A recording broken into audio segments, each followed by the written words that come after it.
may I welcome our two witnesses to this session on the Advisory Committee on Business Appointments, a follow-up inquiry to our predecessor committee's 2012 report on the business appointment rules. And could I ask each of you, for the record, to identify yourself? I'm Alexandra Luntwick, I'm Director of Unlock Democracy. I'm David Hine. I'm official student at Christ Church in politics and Associate Professor of Government, but I retired on October the 1st, having reached the age of 67 and a half, so I wrote the report in those circumstances. I'm now apparently retired, but it doesn't seem to make any difference. So you're even freer to speak? I'm even freer. Thank you for joining us, both of you. We've got another panel of witnesses after this, and we already have your written evidence. And if you just wish to refer to what is in the written evidence, short answers are preferable to long ones, and short questions will be our reciprocal offer to you. And I might pull you up if things are going on a bit too long. Could I ask each of you to say in turn, what should ACoBA's primary function be?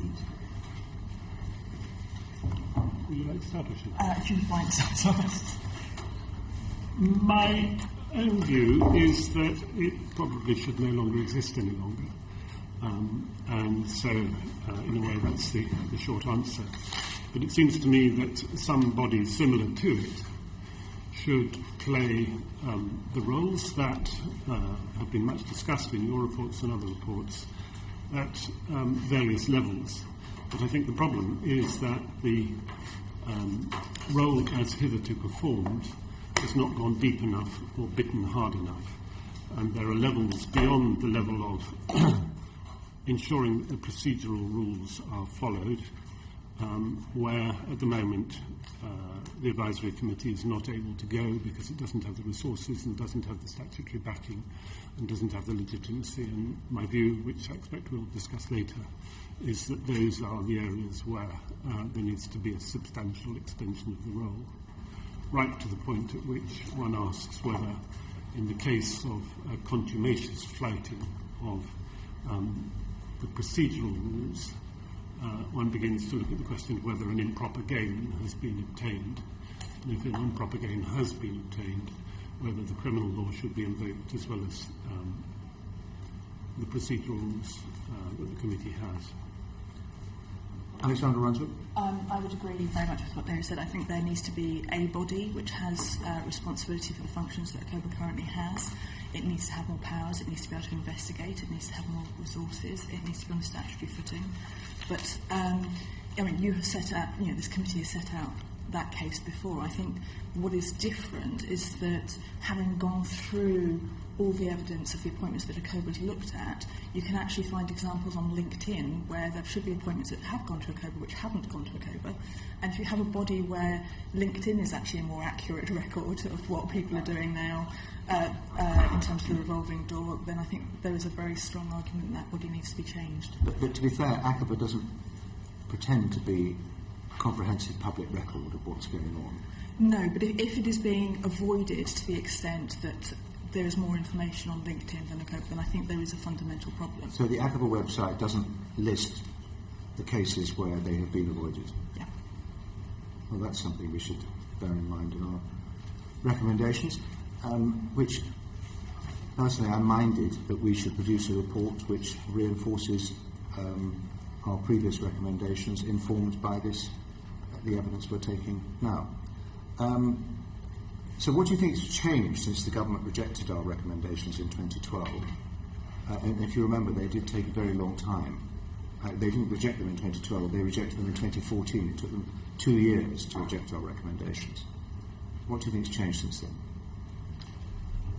As I said in my evidence, I think procedurally not very much has changed, but I think the credibility of the committee is very weak now. As a result of the public attention that it's received over those 4 years, and as a result of a very long-term change in the relationship between public and private sector careers, both for formerly permanent civil servants and also for former politicians, former ministers. And I think that we are now so much more aware of that afterlife of public servants and ministers, that a body as weak and as advisory as this committee has become untenable. And I think that realisation, probably not a matter that is spoken of in the pubs and clubs of Sunderland, but at the level of journalists and politicians, the fact that this exercise is now insufficient has just come home to us. I think it'll go on intensifying that feeling if nothing is done about it. What I would say is one of the things that has changed since 2012 is the volume of interactions between the public and private sector. The pulling through revolving doors is almost too gentle a metaphor. It's more of a stampede. We worked with a student at Bath University, Josh Leeson, who we cite in our evidence, and he found, looking at all the ACoBA approved appointments between 2009 and 2015, that 60% of people who went through ACoBA were directly moving into the sector that they regulated or were responsible for at a policy level in public life. And I think that level of interaction is significantly different. Also, if you look at the level of appointments that ACoBA looked at, 2012 was actually a very low figure. That was a dip. So I think it's both the numbers and it's the types of interactions that, with the potential for the public to see it as conflict of interest and for the perception of corruption to grow. And we've seen this with, public attitude survey that we may well be discussing later. Thank you. Yes, Karen Hopkins. If one makes a comparison with the previous decades, say the 60s or the 70s, what was this situation like then? I mean, it has changed dramatically in that time, I guess. I don't have data from 1960s, I'm afraid, but I have looked specifically at as I said, we've had this student look at every single appointment that's gone through ACoBA from 2009 to 2015, and there has been a steady increase. And I think there are a number of kind of structural reasons for that. I mean, for example, people coming into politics at an earlier stage in their career, it's much more likely that they want a second career after they have left public life, and there's nothing in principle wrong with that. But that does mean that there is a lot more interaction between the public and private sector. Also, the way that the public sector has changed through the introduction of PFI, through tenure and government contracts, it means that the numbers of interactions are much, much higher, and it's now an expectation that people will go on and have a career in the private sector after their public life, rather than it being an exception to the rule of being a career public servant. On the 60s and 70s? I do remember them. I think it's pretty clear that pretty much reflects a change in the opportunity structures that we have in our society. And for my part, I don't want to say that is in any way undesirable. It's part of public policy that we encourage interchange between public and private. It seems to me that both can benefit from them. It's an enormous calculus to say where the downside outweighs the upside of those changes. One of the striking things is that it's actually rather hard to find the answers to the question that Mr. Hopkins poses. How much has changed? Most of what we see commented on is pretty much casual empiricism. Oh, there seem to be a lot more ministers going. I mean, there's far more transparency now than there was in the 1960s. That's true as well. But even so, it's quite hard to work out how big the flow is today. Paul Flynn? I can remember there not only in the 60s, but the 40s and the 50s. And did you think there's been a profound change in that the top jobs in politics, as a minister, in civil service, as a senior civil servant, as a general admiral in the army, were then the pinnacle of people's ambitions. And there's been a profound change, as now those top jobs are seen to be a staging post into retirement riches, because people are living longer, retiring at 60. And part of the great danger of the change that's taking place is that people might be abusing their positions in those top jobs while they're doing them in order to win for themselves a hacienda in Spain after they step down from the top jobs, and that will corrupt their decisions in office. Isn't that the great change that's taking place in the last 50 years? I don't know how many people regard a very senior post in public life as a stepping stone to something else, which is more important. I don't know. For my own part, I think if I became a permanent secretary after that, I might like to supplement my pension, but I wouldn't regard it as the major part of my career to go as an advisor to, I don't know, PwC or something like that. I don't think we know the size of those, as it were, psychological changes. But I do agree with you, of course, when people live longer, when they have more opportunities, when there are more opportunities around the commercial sector, it is going to change perceptions. And I absolutely agree with you, in the 40s and 50s, politicians, most politicians, I think there is some data on the difference between the left and the right on this. Most of the politicians on the left did not have subsequent careers. Many on the right did, but by no means as many as today. So I agree with you. How much do you think the differentials on salary that now exist has changed the equation? Until the 1980s, private sector salaries were on a par with public sector salaries, and now that's completely altered. Absolutely. Material wealth is a status signifier now in a way that it wasn't before, and I think it's very hard for people in public life to live in this extraordinary city alongside people making very large sums of money and not feel that they want part of that action. And so how well does ACoBA...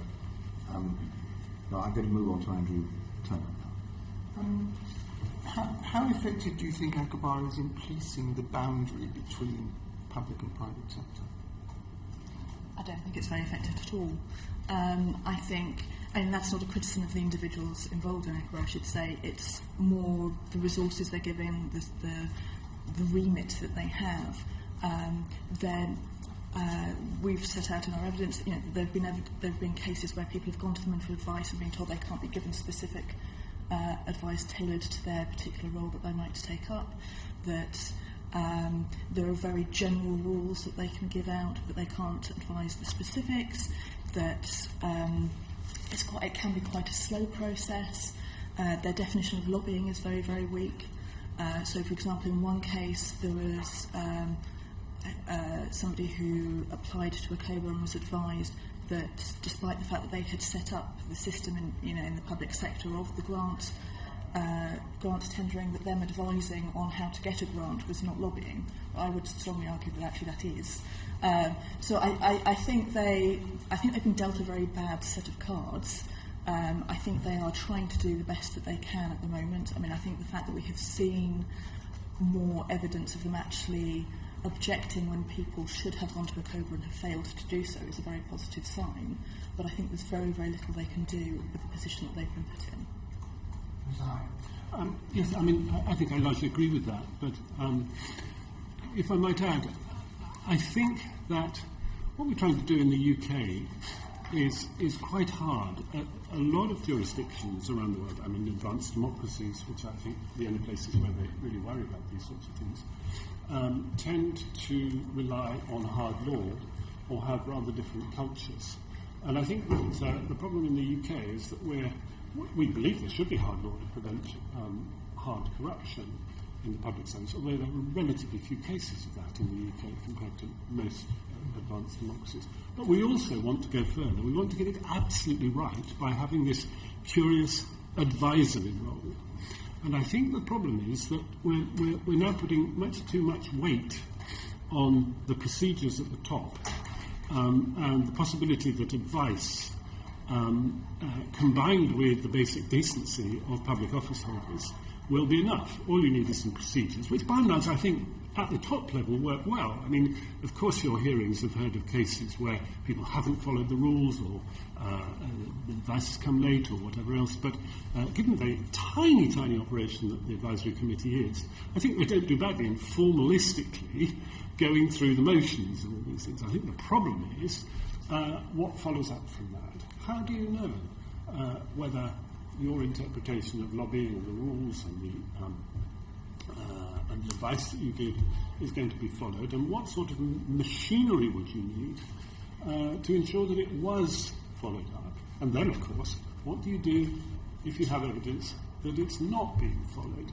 And I think in there, maybe we'll come on to this later, I do think there's a bit of a problem about a mechanism which is there with a wonderfully British term, advice and advisory, also then having to follow up and police something or other.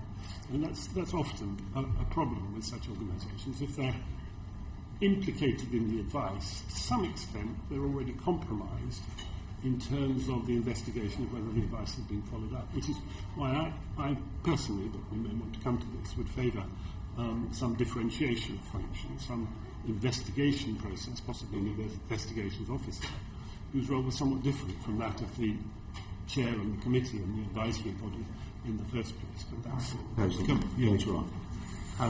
Okay, Ronnie Khan. Yeah, much of this inquiry is going to focus around this revolving door, the scenario of people moving out of public into the private jobs. I think the number I got for mandarins, former mandarins have sought clearance from ACoBA since 2010, 367. The number of times ACoBA has refused them, 0. So what's the problem with the revolving door? Is it a toothless organisation?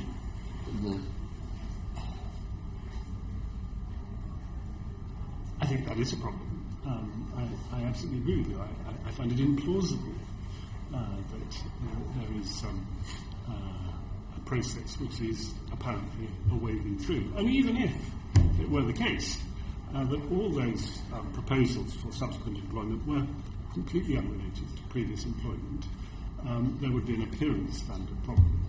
People would not believe that was a completely clean and effective process. So I can't do much but agree with you about it. We can then come on to what we might do about it, but it doesn't look very good, especially at the level of senior public But presumably these jobs need filled. So are we just looking in the wrong place to fill these jobs? I'm sorry? These jobs must need filled. Are we just looking in the wrong place to fill the jobs?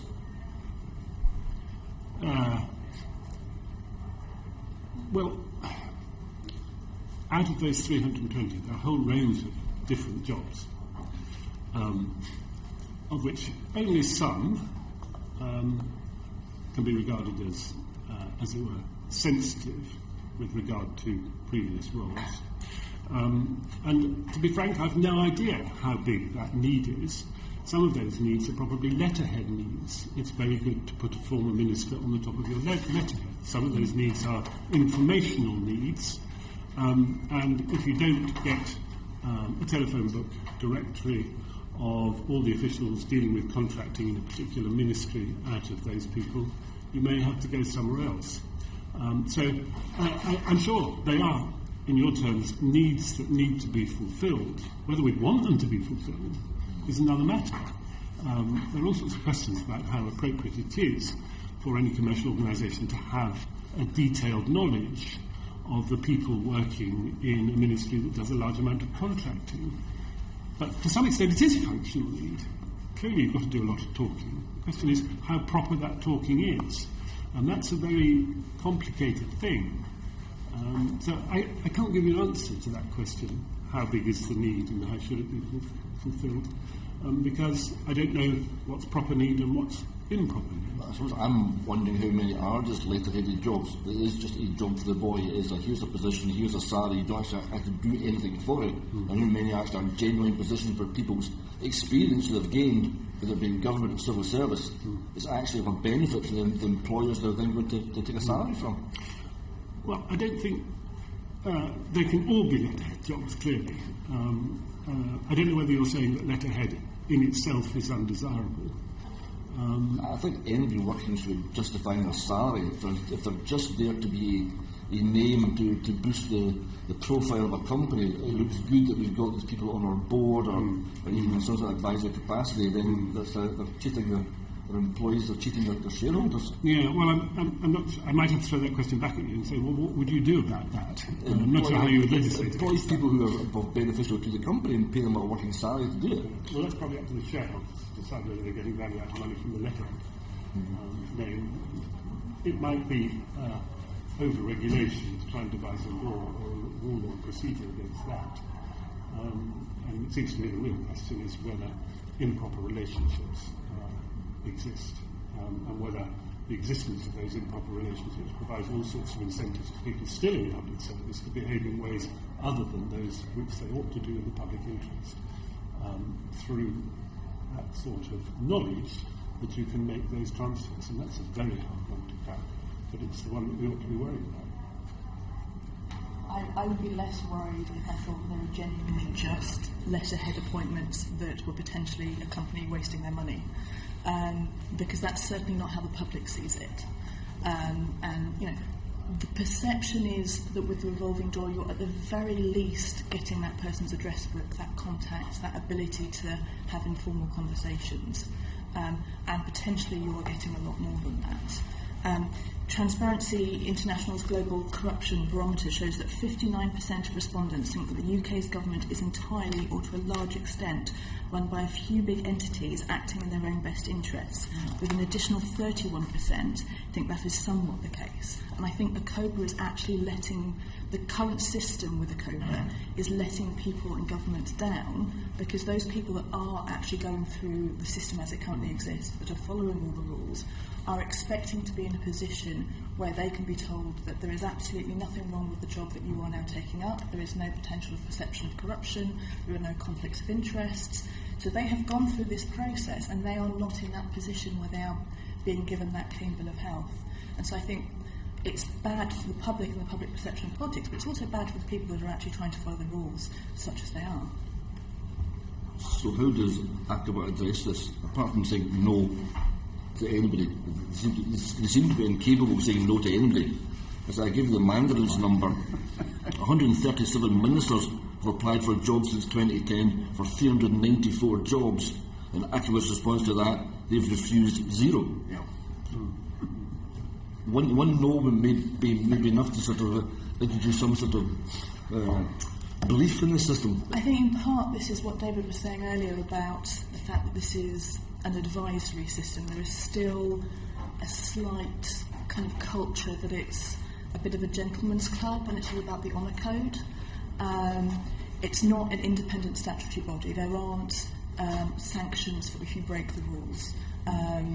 So I think ACoBA is in a very difficult position of, to be honest, it could say no, and it doesn't have the resources to stop anybody doing it. It also, as we've mentioned before, it can't investigate. So it could, for example, set requirements that you are not allowed to lobby in a certain way within that role, but it has no way of knowing whether or not you are doing that.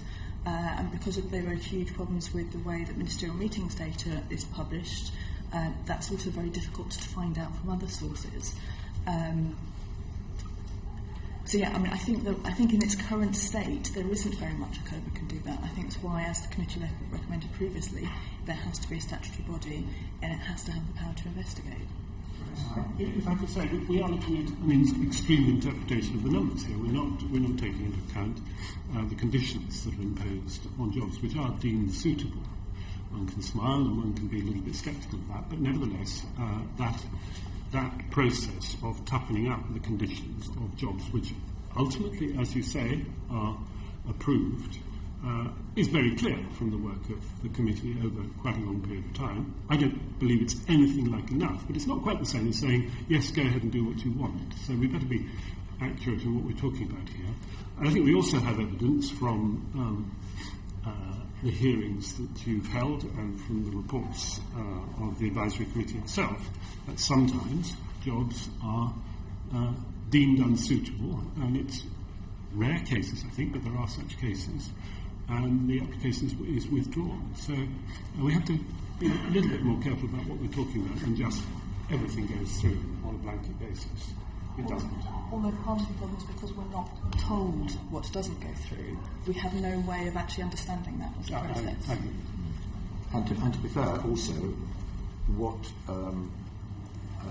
potential applicants to ACoBA read in the rules and then decide not to approach ACoBA because they know that they'll fall in foul of the guidance. So it's hardly a comprehensive filtration mechanism. It relies on self-selection to begin with, and we would accept that. But I think that from the public's point of view,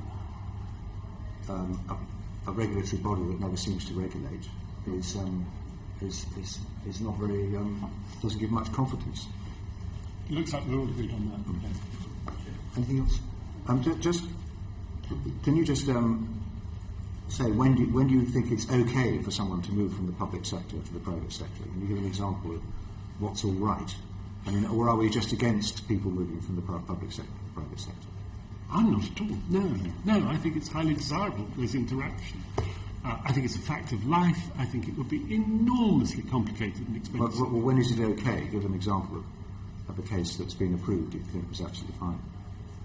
Well, any public servant who has been involved in a range of, contracting, tendering processes, who has therefore developed skills in the operation of the public sector, it seems to me, can be perfectly appropriately employed in the private sector, as long as it's not in the area for which that public servant had any type of regulatory responsibility. It does seem to me that it would be completely inappropriate to say that at a certain point in one's career, having developed a range of skills, one could not use them in any circumstances. I think that... Alexander Rantwood? I would broadly agree with that. I don't have an in-principle problem with people moving either from the public sector to the private sector or the reverse of that relationship. I think one thing we do have to think about with the increasing number of interactions between the public and private sector is actually whether there comes a point where you start to lose the benefit of it. Because I think, I'm not suggesting that we're there yet necessarily, but I think when it becomes an established career path and there is an extreme level of interaction between the two, that you're in danger of starting to get groupthink, and rather than the different sectors challenging each other and bringing out the best in each other, you can actually start to think in a very, very similar way and behave in very, very similar ways, and you could actually start to lose some of the benefits of the revolving door at that point. So but how much do you think it's okay that we have a former energy secretary now working for EDF? I'm sure he hasn't broken any guidelines or rules, but what does that say about the system in your opinion?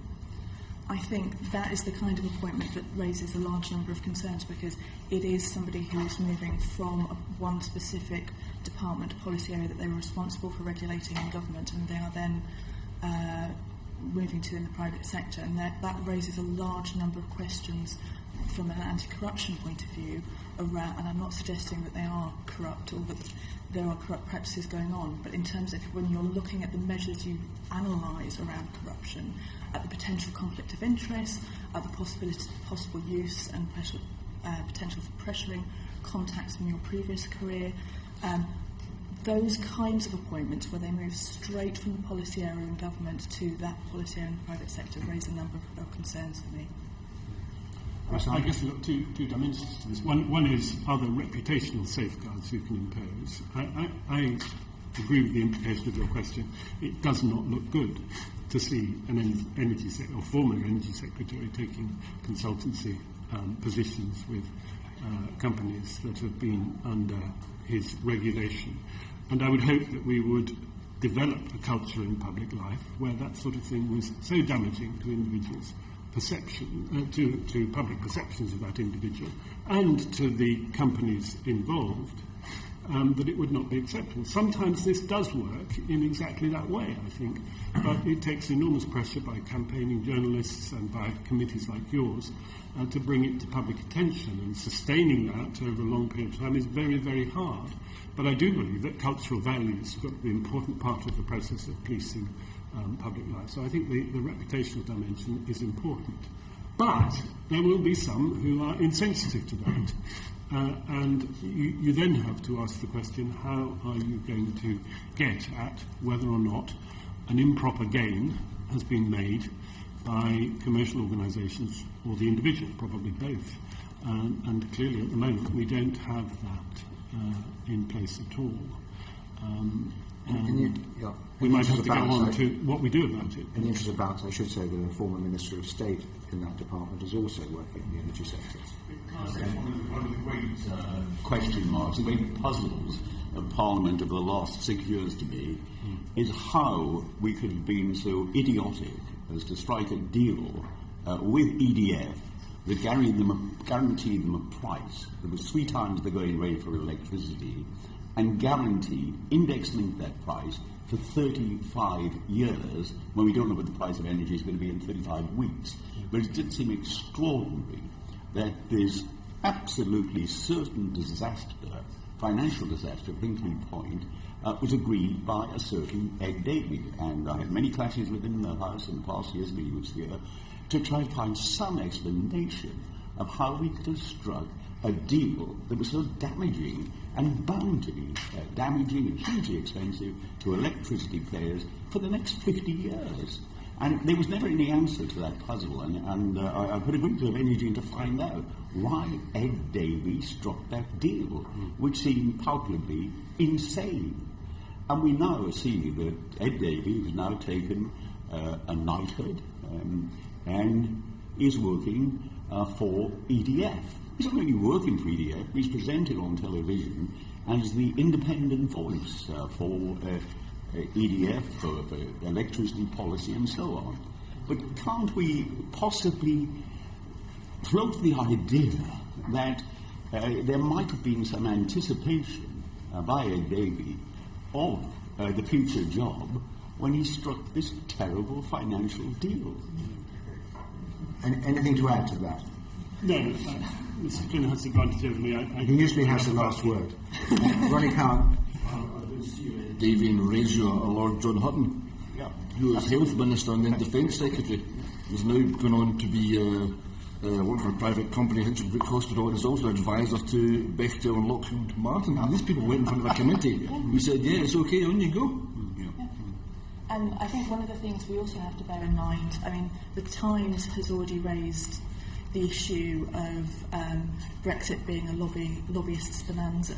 And we are already seeing a very large number of lobbying firms setting up their Brexit units, many of which have extensive networks within government, within special advisors currently serving in government, but also with former government ministers moving in to work on their Brexit units.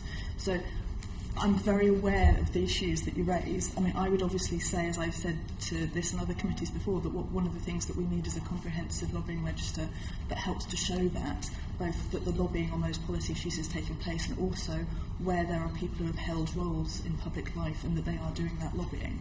But you're right that at the moment all we have is the perception that there could be a problem and no actual information. Kelvin, briefly. We have a right to be angry. I mean, I just feel anger when I hear all these stories, and we're talking very softly about, it's not working very well or whatever. I mean, the reality is that it's corruption on a mass scale going on, and people rightly feel angry about it. I certainly do anyway. I'm actually more worried that they don't feel angry enough. They do, yeah. I'm more concerned that we have had such a string, particularly post the coalition government, of cabinet ministers taking former cabinet ministers taking jobs in the industries that they regulated. That it gets a newspaper headline and everybody says that's a bad thing, but nothing actually happens.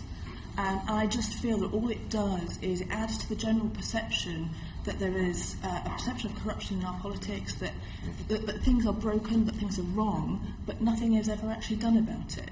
I would actually feel more confident in our political system if people were angrier.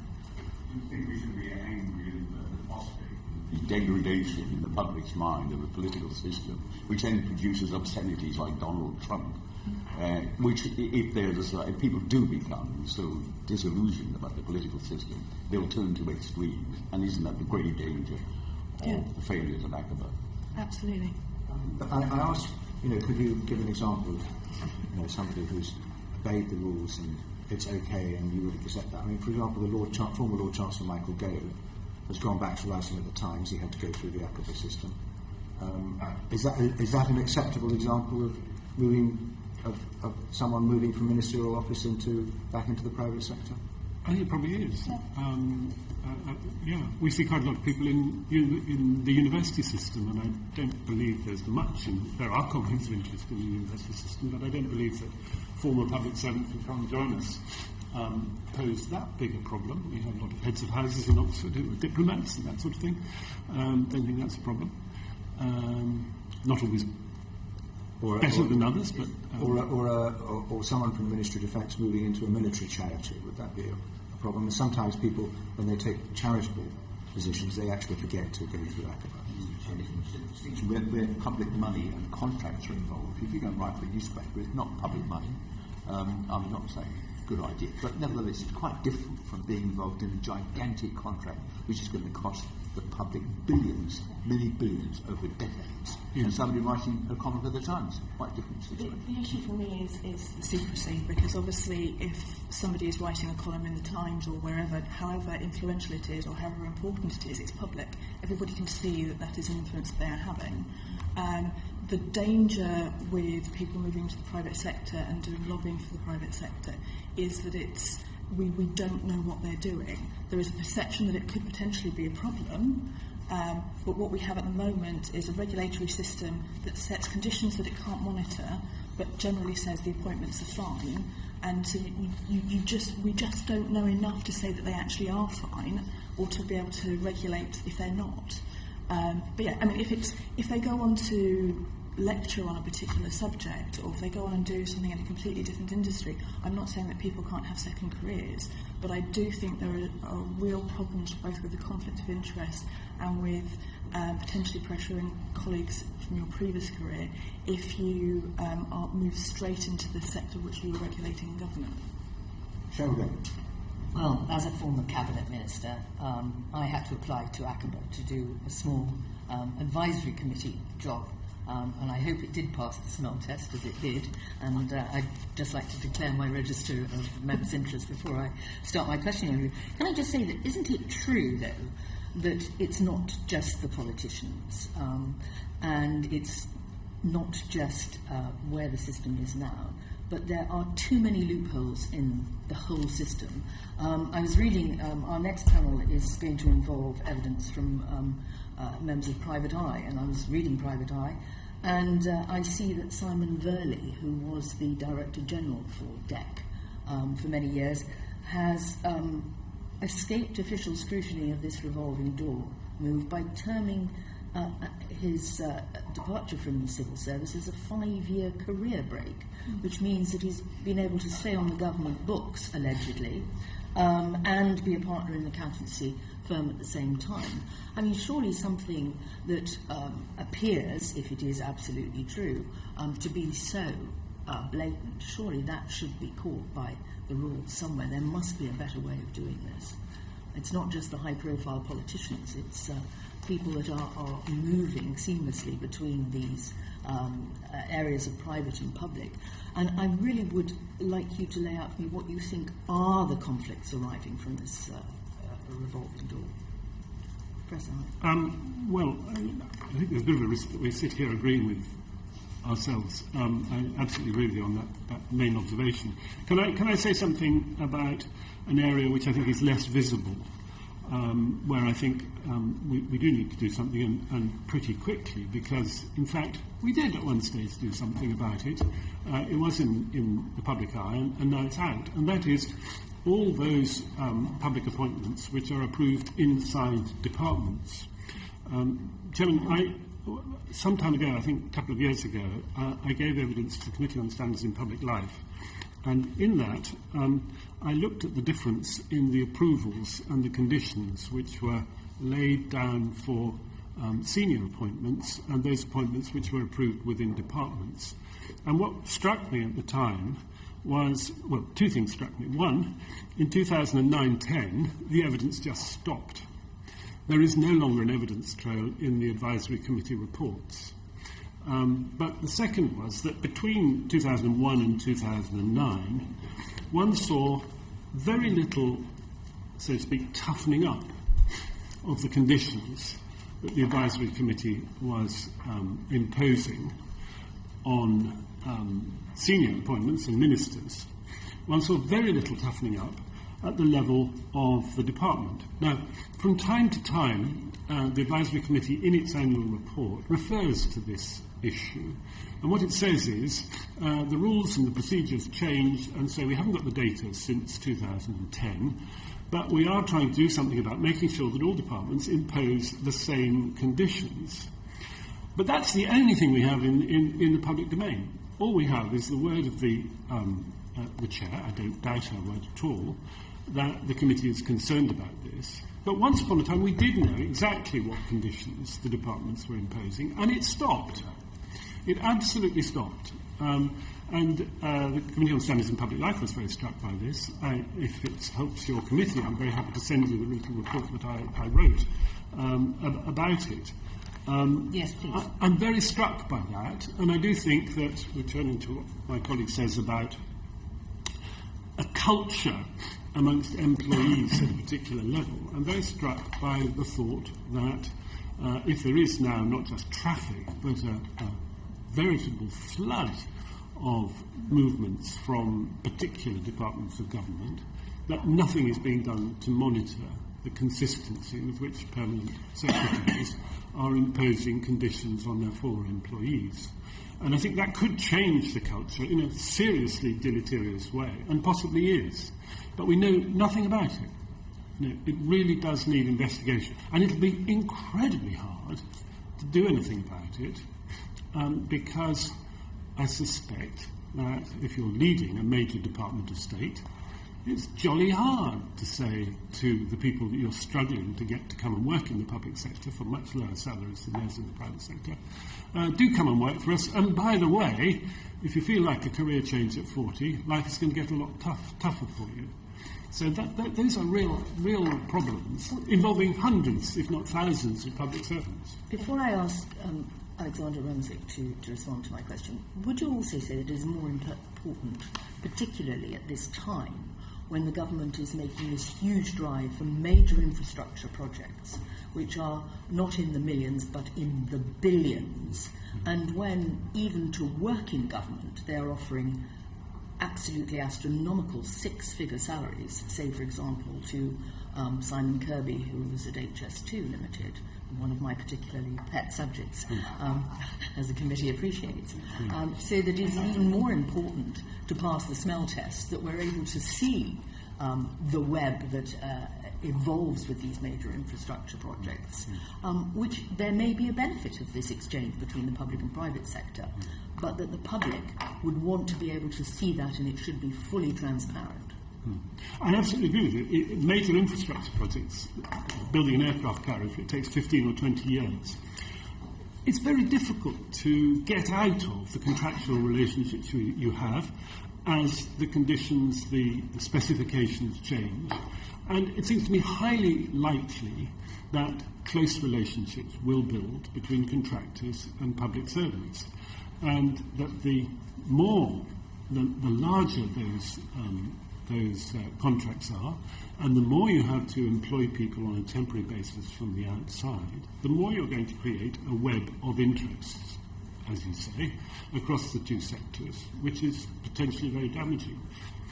I think we all agree on all of these problems. The question is how on earth we build a framework that is capable of getting at those sorts of questions, how we monitor it, how we ensure that you can bring the culture of the department into line with higher expectations and higher standards, while you're also asking it to deliver over short time scales in a way that gives the public value for money. Reconciling all those things looks to me to be something that requires a very strong report from this committee, and then a lot of work on the part of the Cabinet Office, because getting the details of these things right, the devil is clearly in the detail. And with the best will in the world, I don't think your committee can write a report which gets on top of those things, but it can make a strong plea that this is a very vulnerable area of ethics in public life.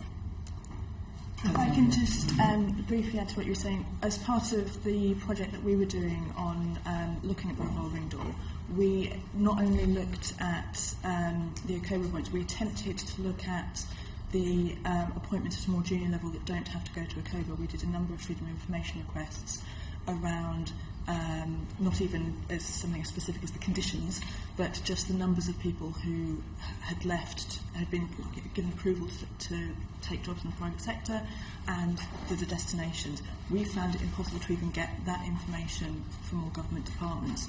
We also tried to do FOI requests to look at to get more detail from ministerial meetings data, because one of the problems in terms of the revolving door is that you can't actually see if people have had lobbying restrictions placed on them because of their previous role in the public sector are actually abiding by that. For example, the campaigns against the armed trade found that there were a number of meetings that they were able to obtain through FOI that hadn't been published through the publication of ministerial meetings. We've tried a number of ways to try and get some of that information. We've not been able to do it. I think it's important that somebody is able to look at that data, and if we're having an ethics body, that it is able to have that data.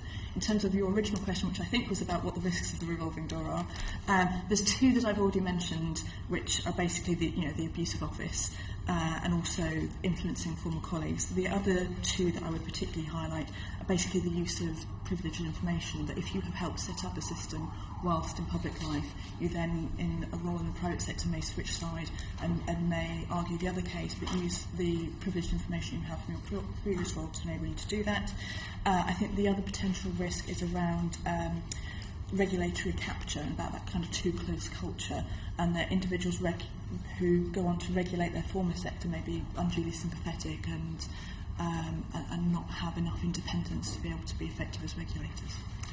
That brings me nicely on to the business appointment rules. ACoBA stated in their annual report, which I'm sure you're very familiar with, that they would supplement the current wording of the lobbying ban to make explicit that an individual should not make use directly or indirectly of his or her Whitehall contacts to influence or secure business for any organisations to which he or she moved.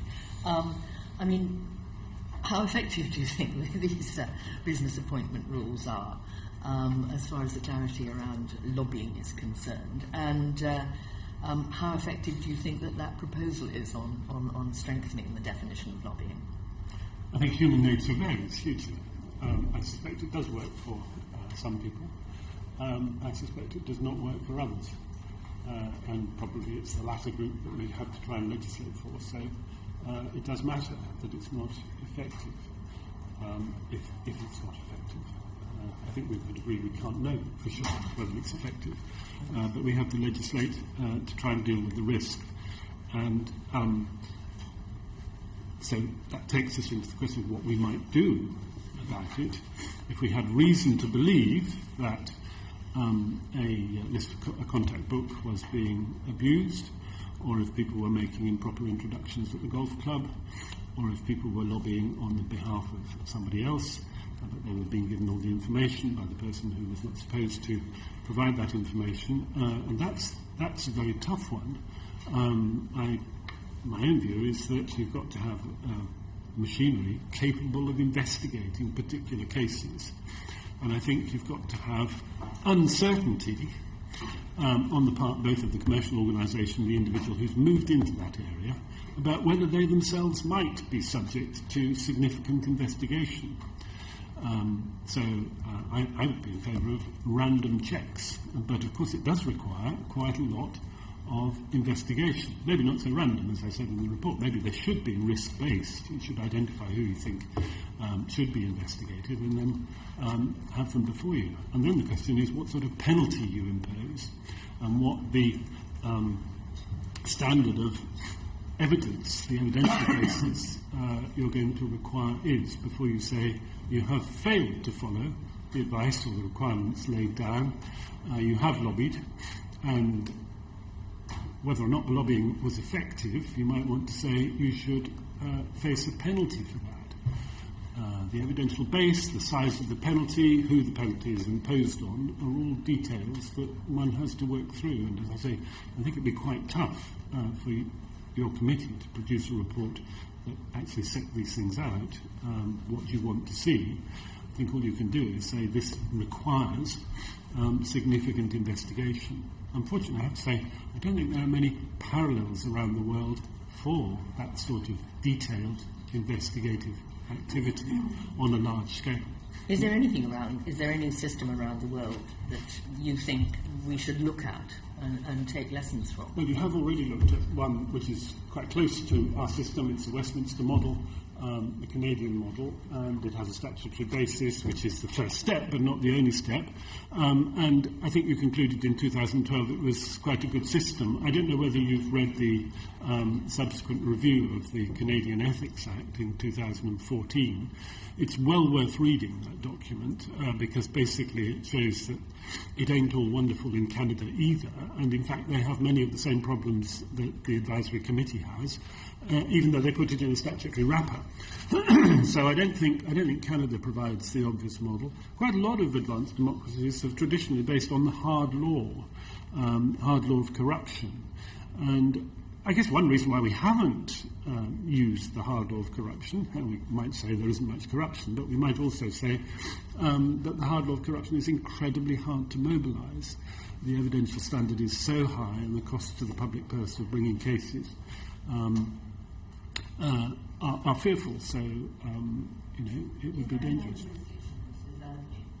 This area that is not Canada, because clearly Canada was a good example, but is not making progress. Is there anybody else? The United States is not just one political system; it's kind of 51 political systems, and at state level there are all sorts of experiments with all sorts of levels of, or rather combinations of, if you like, rules and procedures and hard law, and it might well be worth going to, I don't know, the Congress of State Legislatures and looking to see what across 51 states might provide a model. Historically, the United States has relied much more than we have on hard law, and they got into ethics regulation much earlier than we did, and in some areas of conflict of interest regulation, it's normally a civil penalty rather than a criminal penalty, they have criminalised failure to resolve a conflict of interest, even if there is not an improper gain obtained. But all those are, as it were, complex legal issues, and it's not at all clear that you can fit the model that you derive from one jurisdiction into the practices, the expectations and the procedures of another. I don't think the Canadian model is a bad place to start. I think it's the best place for you to start. But all I want to say is, my goodness me, they're not very happy with it. And there were a lot of minority reports to the essentially majority-dominated review in 2014, some of which started with the sentence, "This whole review is a farce." This does not work. So I think you need to look very carefully at what has happened in Canada and get Mary Dawson to give you some more advice. I think she gave you advice in 2012. And sorry, Alexander. That's fine. I think the fundamental problem that you've highlighted is we just don't know. It may be that everybody is abiding by the rules impeccably and it's all fine. Certainly that's not the public's perception. But there are problems with assessing public perception too. But from a non-locked democracy point of view, we came at these issues because we got involved in campaigning for lobbying transparency. So the obvious answer for me to give you is the fact that a big part of the problem is that we don't have a comprehensive lobbying register which shows us those interactions. As you've already heard, there isn't a neat, simple solution that we can take off the shelf and say this is going to miraculously restore trust in politics and reduce all, perceptions of corruption. We are going to have to evolve a system that we believe works for the UK. I think one of the big problems that we're still struggling with is that transparency is as much about culture change as it is about legislation. And despite the fact that we've had transparency measures legally in place for some years now, culturally, Westminster and Whitehall is still, in my view, struggling to get to grips with those and to adapt culturally. So would you prefer to have a system of sanctions? Yes. For breach? Yeah. And how would you construct that? Coming at this from, a basis in lobbying regulation, I would see it that you would do it. You need sanctions that involve reputational damage both for the individual and for the company that is employing them. As I said, I unfortunately don't have a neat solution that I can give you of exactly how that would work, but that is looking at it from how lobbying is best regulated around the world. That's the most effective tool we've had to date. Okay, thank you. This is a supplementary on that. Forgive me. How do you address the culture change that's required? given that regulation can't do that? I think a lot of it is about training. There's been work done, for example, suggesting that MPs should all have training individually in ethics. But there was some resistance to that because obviously the concern was if you then have ethics training, the suggestion is that you didn't have ethics beforehand, and that it gets caught up politically. But I think a lot of it is about the values of the organisation, understanding that transparency isn't a threat. But you only have to look at data sets like ministerial meetings data, where they are absolutely published, and they are even being published more timely, and there are improvements being made, but you still had positions where, for example, the Department for Energy and Climate Change used to list all meetings as being about energy and climate change, and I have no doubt that that's true, but that doesn't actually tell anybody anything. And equally, you have meetings being described as introduction or catch-up or general discussion. So technically, transparency is being complied with, but still, if you're coming at it from a public perception, you're not actually being told anything. So other than saying, lots of training, I don't really know what to suggest about that culture change, but I think that's the knot we've got to unravel. And can I just... the rules seem to me deficient in one glaring respect, in that there is a kind of, in some departments, a sort of implied pipeline of ministers and officials moving into certain industries. And there doesn't need to be any contractual interchange between them. It just changes the perception of that department about that company. That if we're horrid to that company, they might not offer me a job. How do the rules address that?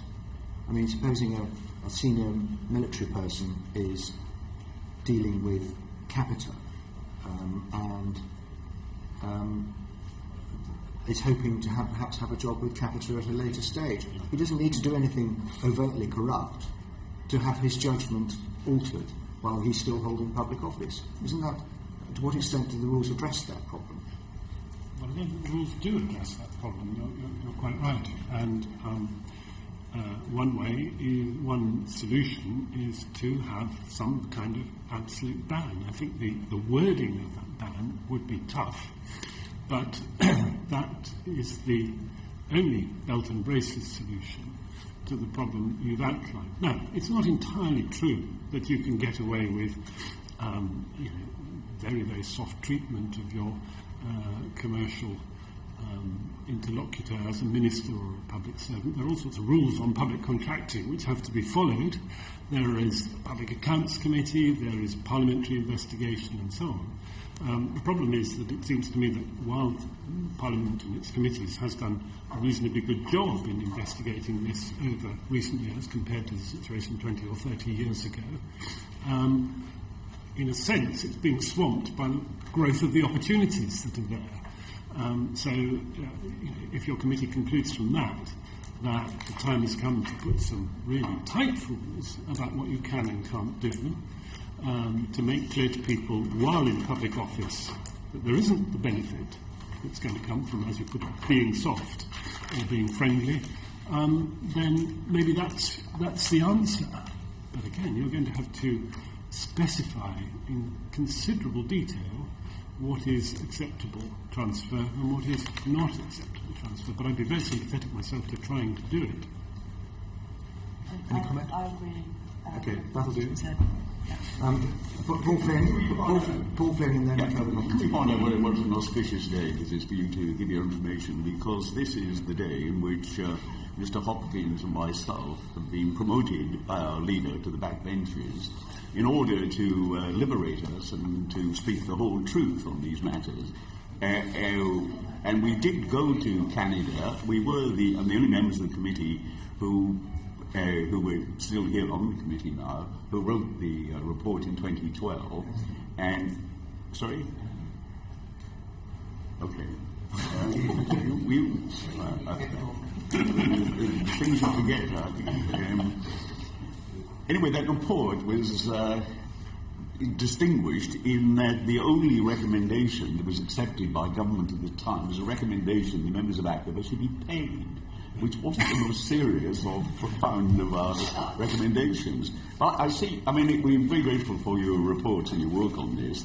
But Ms. Runswick, I see you say that currently ACoBA's response to retrospective applications is to send them a letter stating its displeasure. Yes. That must be a dreadfully distressing experience for someone who's only consoled by £100,000 in their bank account for taking the job.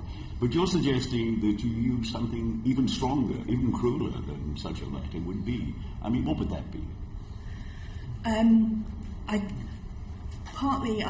feel the need to say that I'm actually pleased that ACoBA is actually starting to express its displeasure. That is actually a positive step. It's nowhere near far enough, but I do actually welcome the fact that they are now expressing displeasure. I don't think that ACoBA should be an advisory committee. I think you should actually be required to abide by it. I think that calling it an advisory committee misleads people to the seriousness of the job that it does and the importance of the function that it's trying to fulfil. And we have had far too many people, as you say, who have simply decided not to actually ask ACoBA or to wait 2 years and then say, well, I'm doing this anyway because ACoBA now can't say anything about it.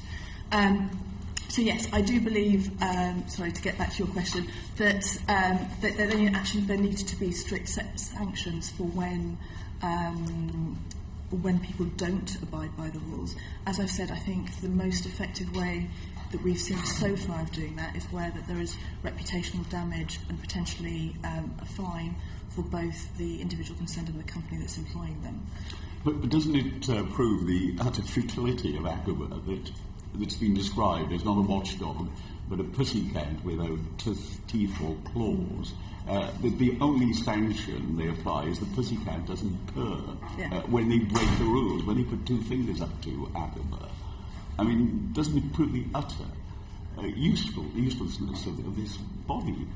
Absolutely. As I said previously, when we studied the appointments from 2009 to 2015 for ACoBA, we were able to identify by going on LinkedIn that there were people who should have applied to ACoBA but hadn't. So I think fundamentally when you've got more information on LinkedIn than ACoBA, you know that system is not working. Yeah, okay. So what do we do about it? I mean, we the information that we have about what's going on, you suggest it came from LinkedIn, but we have to rely on the press, the investigative journalists, Private Eye, Dispatches, the Sunday Times. Otherwise we'd be completely ignorant of this corrupt system. I mean, it hasn't government, and it's not just this government, but past governments, utterly failed, probably in their own interests, because they are so many people at all levels, politicians, civil servants, generals, all have an interest in these retirement jobs. And they don't want the system, the wholly permissive system, to change. Isn't that the truth? That's certainly the public perception of it, absolutely, yes.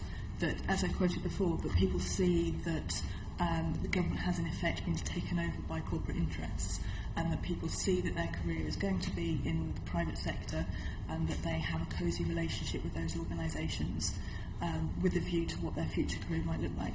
That may not be what actually happens in practice, but that's certainly the public perception when you have the revolving door working in that way. I don't entirely agree with you. I think that's not the only reason why we haven't made much progress. I think that the problems of building the machinery, and certainly in 2012, remember the view of the Treasury about any increase in regulation or expenditure in 2012, the system you were proposing might have been horrendously expensive. It would certainly have involved the Cabinet Office an enormous amount of work. I think that's also a reason, and I think it's very important for that reason that you are very detailed. For example, if you want to add some teeth and some claws, is the $500 fine for failing to observe the procedures and ask permission to hold a particular appointment that the Canadian ethics officer is able to impose? Not much. Easily paid by your commercial organisation. For a very thick-skinned public servant, it's water off a duck's back, to continue the analogy. You need much tougher sanctions, and for that, the evidential base is going to have to be higher. The potential costs in terms of miscarriage of justice are going to be very high. The possible amount of gardening leave you're going to have to offer is going to be very high. You've been through all this with Baroness Browning in her hearing in April, but they are real problems, and you have to work through those. And I think those are also reasons why nothing has happened. The Commissioner in Canada was very clear to us that it was far from a perfect system, and it would have to be, there's room for improvement there, but certainly far better than what we have here. But I think we all recognise that the danger is when civil servants, the admirals, the politicians, ministers, go into areas which they previously had control and influence, and it might have influenced their decisions at the time. Now, would you think it'd be possible to have a rule where they couldn't go into those areas where they previously worked? And nothing to stop them going off into other areas, but we know that the Sunday Times had a figure of 3,500 people who'd worked in the Ministry of Defence over a period of 15 years who were working for defence contractors. 3,500 of them. And they weren't working in other areas because of their skills. They're there because of their contacts and because of the influence they have about the recent decisions. And, we know from experience on this. Okay, do you think that there would be a reasonable rule to keep them from going? The first question was it possible? And then you changed to, was it reasonable? I'm sure it's possible. Whether it's likely, given the complexities that we've talked about, and whether it's reasonable, I don't know, because I think we would have to work through what the deleterious consequences were, and I'm sure there are some. Both in terms of the incentives to go into public life, the incentives to public service, and in terms of the benefits of interaction between the private and public sector. All that has to be worked through. Yeah, we looked at the membership of ACoBA. Virtually every member of ACoBA has a second job outside. They must be retired politicians. And in fact, when Dispatches did an investigation into them, they had they didn't report on the programme because they were so full of outrageous things that politicians are saying and shaming themselves. But the actual, after they did the investigation, the chair of ACoBA sent his CV into this bogus company that was set up as part of the sting. I mean, do you think this is worrying? That most members of ACoBA have a vested interest and think it's normal for people to have retirement jobs paying 80,000 to 100,000. I'm sure the CV episode was extraordinarily unhelpful to ACoBA's credibility. And those episodes of the past and the people who were on ACoBA before the Public Appointments Commission procedure was used are one reason why I think it's probably had its time. It does, even if it's only a cosmetic change, it seems to me vital that a fresh start is made. And I absolutely agree with you. Whether we'd agree on who the appropriate people were to sit on the committee, I'm not sure. Can I just press you on? Coming with you. I mean, hard law, a number of jurisdictions around the world, the vast democracies have hard law in these matters. I must have said I'm absolutely convinced that we need hard law myself. Are we pussyfooting around the subject? And isn't it the case that actually the culture change you talk about will only happen when hard law drives it? And that historically, I think, children going up chimneys and being down the mines, it was law that changed the culture. And in drinking and driving, it was changes in law that made the difference in culture. You may be right. I think it's incredibly hard to apply hard law to lobbying. Is lobbying something that you want to criminalise? I say to you, as a public servant, I've got a very good company, and our product really works, and it's exactly what you want. And you're the public servant, you have to decide, there are lots of things going on in your mind. Is my lobbying, when I've been told I probably shouldn't lobby for a couple of years, is that something we can criminalise? I'm not sure. Can we, we're pressed for time, I'm afraid. This is a very, very helpful session, and I'm grateful to you. You've already commented substantially on our 2012 report. Generally, how good or bad was that report? What should we learn from that? What should we learn from the reaction to that report? Just briefly. I think it was a very good report. I think what it demonstrates is how hard it is to actually make changes in these kinds of areas because there isn't the political will to do it. You obviously put together a very good report. There was a lot of research in it. There was a lot of evidence in it. But as you've already pointed out, the government didn't even reply to it for, I think, was it 2 years? In terms of our recommendations, how practical were they? I think a number of them were incredibly practical. I think, for example, putting ACoBA on a statutory footing, I think these are all things that can be done. There just needs to be the will to do them. Professor Hyde, give your punches. Bit of twist in the oyster. I wasn't so impressed with it. I thought you spread your fire too widely in adding in the Prime Minister Advisor on Ministerial Interests and getting rid of the Committee on Standards in Public Life. I think that was a distraction from the core issue. But secondly, I think your report needed to say much more about the sorts of penalties which could be imposed by a body with teeth. And I think that's where the research needs to be done to figure out the consultation very widely needs to be done to try and figure it out. But I do see a problem. The government has no interest in doing this. Elites, in Mr. Flynn's words, have no interest in doing this. And so I think it's going to be very hard to get the momentum going. This is something where Parliament itself is going to have to be very active, very proactive, and you're going to have to draft some law.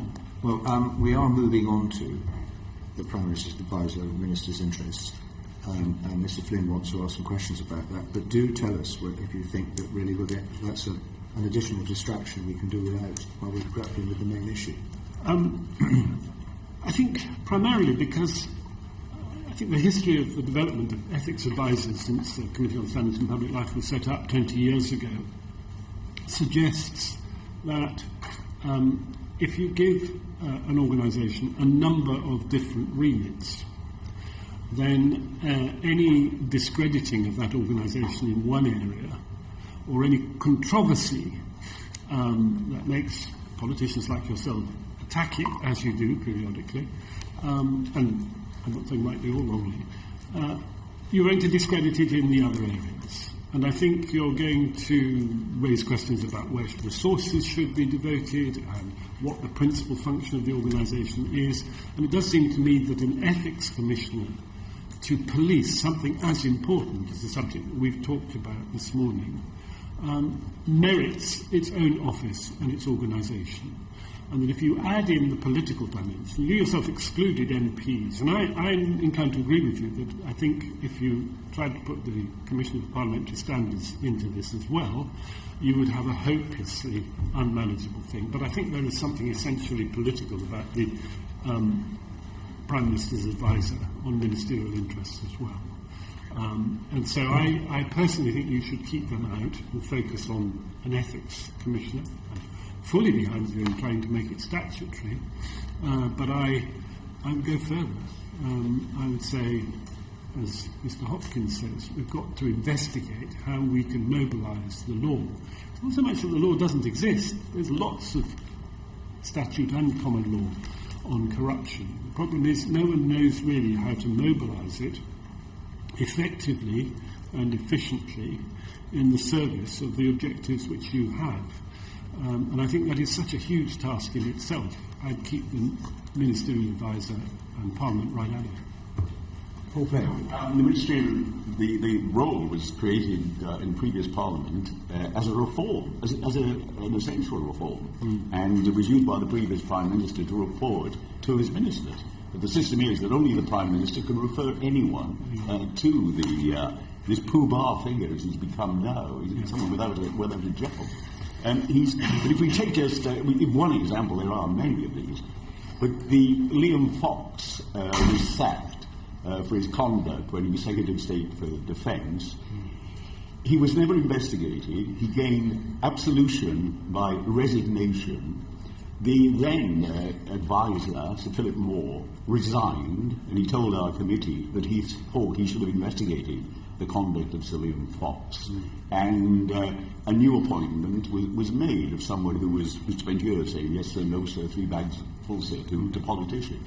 And we've had these last 5 years in which I think they invested one case, and that was a baroness who already pleaded guilty to a venial sin that didn't really matter. But every other case of ministerial misconduct has failed to be reported by the Prime Minister to the advisor. The question, isn't this, do we get rid of the post, or are we going to have reform, or shall we have some sanction on ministerial conduct and misconduct? Because this man has suddenly reappeared, reincarnated as a Brexiteer, for God's sake. I think you do need to have an investigative function. I think you're absolutely right that calling somebody an independent advisor when the post is in the gift of the Prime Minister, it's a closed recruitment process and they can only investigate at the behest of the Prime Minister is possibly a misnomer. But I think it is important that there is a role that can investigate. Whether or not it's maintained in that particular office or moved elsewhere, I think is open for debate. It certainly doesn't work when you can only investigate when the Prime Minister asks you to. You see, I mean, the difficulty of this is that I had a case which I reported. To give examples, yes, of course, yes. Response to your first question. Well, I can agree with you that lots of cases which you alluded to are undesirable. I could say, nevertheless, the presence of a Prime Ministerial advisor may be an incentive to lots of other misconduct, which hasn't happened because of the advisor's presence. But my main point is, whatever we might or might not agree on in terms of toughening up that role, I personally believe it's better to keep it separate. Yes, possibly. But can we say what the seriousness of this is? There is no sanctions on the conduct of ministers. If we want less serious example, a case that I reported to the Prime Minister and asked him to investigate it, pass it on to the advisor, and it involved a minister having a lunch in the Savoy with a group of people who had an interest in his department and was seeking favours for his department. And he didn't declare that interest, he should have done it. His explanation was that day he was digesting his food with his private stomach and not his ministerial stomach. He was there as a private person, not as a minister. And that explanation was accepted by the Prime Minister and no investigation took place. So we have no sanctions whatsoever on the conduct of Prime Ministers. We've gone backwards on the lobbying rules and we have a more permissive Parliament which is rightly being mocked and discredited outside to the likely possibility that all politics becomes, not only we were rock bottom with our reputation, we're now subterranean with our reputation, and it's getting worse unless we strengthen the role of the advisor, and we look at our other systems as well to make sure that we're not as permissive as we become. Even if our reputation is at rock bottom, not many other parliamentary systems do have such a role. So they manage to get by and keep their reputation higher than ours without one. Well, what do we do? How do we find out what Liam Fox did? Why was it? It was something so serious that he was sacked, but nobody knows what he did. And he's now back, reincarnated, without a crease in his knickers, and he's there as the new Brexiteer to do enormous damage, possibly, to the country. As we head down this, what the Chancellor said were bumps in the road, we'll obviously probably be a sinkhole in the road into which the economy will fall. Was there a question in there? I don't think No, there is no. There is. I think he resigned because he was a distraction, and I'm glad that being a distraction was the reason for resigning. That's another matter. Cheryl Gillen? I think Alexandra Renzick, you mentioned that there needs to be political will behind wanting to do something, and maybe our timing is good on this committee because the leadership and the political will may actually be there this time to do something. So I think that this is a very timely inquiry for us. But I just wanted to clarify, if we got rid of the Prime Minister's independent advisor, as you seem to be, no, you would like to maintain that? I might agree with Mr. Flynn that the powers should be toughened, that the Prime Minister's advisor, as Pask at one stage asked, I think, comes under the jurisdiction of Parliament. I think there was a question of whether he or she could be made an officer of Parliament. All those sorts of changes I would happily look at. I just think you'll get into trouble. It's such a politically sensitive post. I think it'll be a muddle. if it's put in an organisation which begins to have a quasi-judicial function. I'm sorry, I interrupted. I mean, how would you judge the success of this? In how would you measure the success in monitoring the conduct of this office holder? Thus far, you mean? Or going No, in the future. Well, the obvious answer would be Mr. Flynn would not be upset by so many cases of apparent misconduct. I mean, he's upset about everything. I didn't think we could do that. So I mean, there are no controversial cases. I fear there will continue to be controversial cases because just as with Parliament, you can have grounded and you can have vexatious complaints against ministers. And I think it's good that ministers have some protections against vexatious complaints and ill-founded accusations. But I'm inclined to agree that ultimately the decision about whether a minister has to go and whether we find out about something or other is likely to depend, A, on the Prime Minister deeming it politically expedient, and B, on how much investigative journalism can get to the bottom of what that person has done. I'm not sure that you'll change that situation very much. I think one of the big problems that we've already discussed is that sense of independence, having that investigative function that is able to independently investigate whether or not wrongdoing has happened. Because one of the big challenges that we have is at the moment, if you look at the Committee on Standards in Public Life data, the public is not confident that public authorities are committed to upholding standards in public life, and they're also 61% were not confident that the authorities will generally uncover wrongdoing by people in public office. And where you have systems where they're only allowed to look at it when the Prime Minister tells them to, that just reinforces that perception. So I think it's important that we have investigations, that if there is wrongdoing, that people are seen to be sanctioned for it. But that we can only do that when there is a genuine sense of independence, because otherwise it's not going to change anybody's perception. Thank you. And Ronnie Curran. Okay, I've got a couple of these questions here. It's about the Commissioner and the Ethics Officer. Well, you've got the last set of questions, but if you want to ask that question instead, fine. Well, we're looking at I'm concerned we're talking about a position, the conflict of interest in the Ethics Commissioner. And how would we appoint this Commissioner? Because we've got a history in this committee of sort of rubber stamping people for those jobs, and it's just another strand in the jobs for the boys. So to have a person in that position whose job it is to control ACoBA, if you like, how do we satisfactorily appoint the right person? I think I'd refer you to the Commissioner on Public Appointments. Excellent man. I think he'd be very good in making those decisions. But I agree with you. It's tough. There are judges. Was he himself not rubber stamped by this committee? I'm sorry? Was he himself not rubber stamped by this committee? We have a job application with a candidate, one. I'm sorry? We only have one candidate for the job. About the pre-appointment system. Yeah. I see that. I'm not against pre-appointments hearings and pre-appointments hearings with more teeth than you appear to have. Yeah. But that's probably a wider argument, I think, is it? No, it's the pre-appointments gives us one candidate for the job, so we appoint that person. And I wonder if that person is then in a position to control who's going to be the ethics commissioner. Surely it's just another strand of the same thing here. We're not really getting to the heart of the matter if there's still jobs for the boys appointing jobs for the boys. Yeah, well, in a way you've been saying that about the advisory committee for a long time, which is why a statutory committee presumably would identify procedures and much greater public scrutiny of who that individual was, not only your committee but a wider press interest in the appointment. Ultimately, you've got to choose somebody. You can't get around that problem, and you've got to choose them for a particular period of time, which I think has to be 3 or 5 years. You've got to have confidence if you're going to have one individual who's going to head an office doing a very big job, that they are capable of doing that job. Your judgment about whether they're competent to do it will be an important part of public perceptions.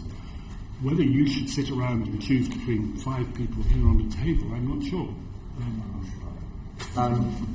Andrew Chandler. Yes, I mean, the trouble is where this is not a question. The trouble is that the remains are used to doing this all the time, and people who leave or left or voted to leave voted to leave because they weren't the sort of people who do these things. I refer you to the British election survey, which has a lot of data about why people voted as they did on June 23rd. This session is overrun by at least 20 minutes, but I think that's an indication of how interested we are in your evidence, and you've both been very helpful and informative. Thank you very much indeed.